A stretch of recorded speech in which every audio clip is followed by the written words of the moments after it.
Have you ever thought of running a Claude Code task for more than 1 hour, 1 day, or 1 week? But the creator of Claude Code did. In the next 10 minutes, I'm going to give you the exact prompt the creator of Claude Code used to start a task that has been running for almost not 2 days, not 2 hours. It's 2 weeks, more than 15 days. It is just 4 sentences with no special command, and when he said this is on stage, it was still running. And how long did this take to run? It's still running. When did you start it? It's been a little over 2 weeks, so it's like 2 weeks. 14 days, 15 days. That's Boris. He created Claude Code. Now look at that prompt once again, because there is nothing clever on it. No slash goal, no slash loop, no 15-step number checklist, no you are an expert in Swift with a like experience of 20 years like that. It's just 4 simple sentences and it ran for 15 days. So here is what I will do in this video. I want to break down exactly why that prompt worked and one ingredient inside it that almost everyone leaves out, and 3 specific mistakes he said experienced developer make if you have been coding for more than 5 years. You are definitely making at least one of them. That's what I can say from my own experience. Let's start with the mistake because it's the one I was doing also. Is I want you to rewrite the Electron app in Swift. I want you to run the Electron app in the Mac virtual machine, screenshot it, and then look pixel by pixel.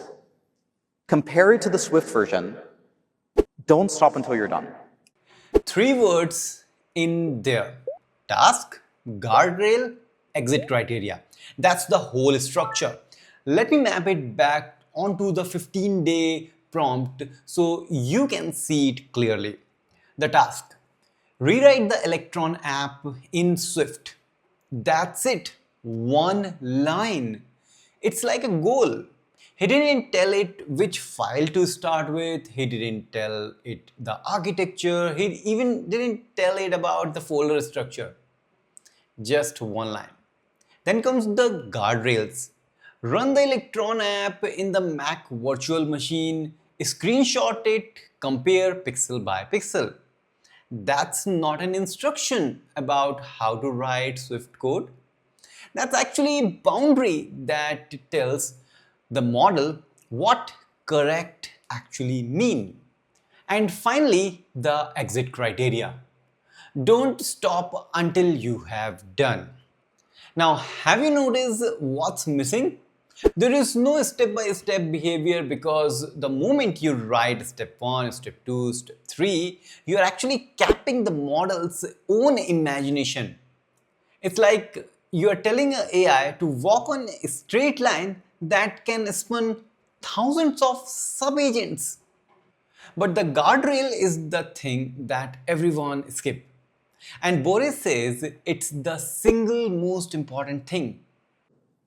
And then how do you make it possible for Claude to verify its work along the way? And the verification, I think, is probably the single most important thing that people do not get right, largely. Now think about this, why it is just a feedback loop? Because it just have a screenshot, comparison, fix and repeat. Screenshot, compare, fix and repeat. That's why it's a feedback loop. So you're not writing instructions anymore. You are designing a scoring function. You're answering one question: how will AI know that it is wrong without telling the model that it is wrong? I'm repeating again. How will AI know that it is wrong without me telling the AI that it is wrong? Basically, you need the verification. So practically how you will going to do this in your project. You need to figure out a way to verify its own work. The AI did something and it need to verify. How it can verify? You can verify with a test suite it can run, a linter, a build that either passes or fail, a screenshot diff, a staging environment it can just curl, anything that produces a straight hard yes or hard no without a human in the loop. Now watch how he set it up. My first question was, hey Tag, do you have access to a Mac OS runner on GitHub? And it said no. And then I hooked up a runner, so it was able to start a Mac virtual machine using GitHub. And then my second question is, I created this like empty code base that was Claude desktop app rewritten in Swift. And I asked, can you access this code base? It said no. And then I gave it access, and I was like, okay, great, now I have access. Because he does two boring things. He asks two questions before the real prompt. Can you access the runner? No, then fix it. Can you access the repo? No, then fix it. That's it. That's the whole setup. He confirmed the model could physically reach everything it needed before running into a task. Half the time, the model is not failing at the task, it's failing at the environment. It's like it can't reach the repo, it can't run the task, it can't see the output, basically it cannot verify its own work. So before your next big prompt, ask it what it can access. Fix those things and then go. And actually, in this case, Claude also decided to live blog it. So what it did is it created a Slack channel internally, and it started just posting screenshots every few minutes of its progress. Wow. It made its own Slack channel. Nobody asked about it. It decided that a 15-day job need a progress log. So it built one and started posting a screenshot. Now, this raises an obvious question. If the trick is that simple, why is not everybody is doing it? He got answer exactly that on stage. What separates the top 1% of Claude Code users, and his answer got the biggest reaction of the night.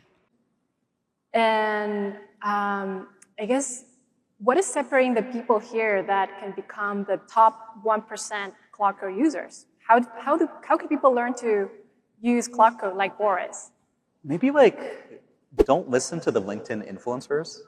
That's the loop. 4 step and you can start using it today. First, give it the task that is slightly too hard. Second, give it a way to check its own work.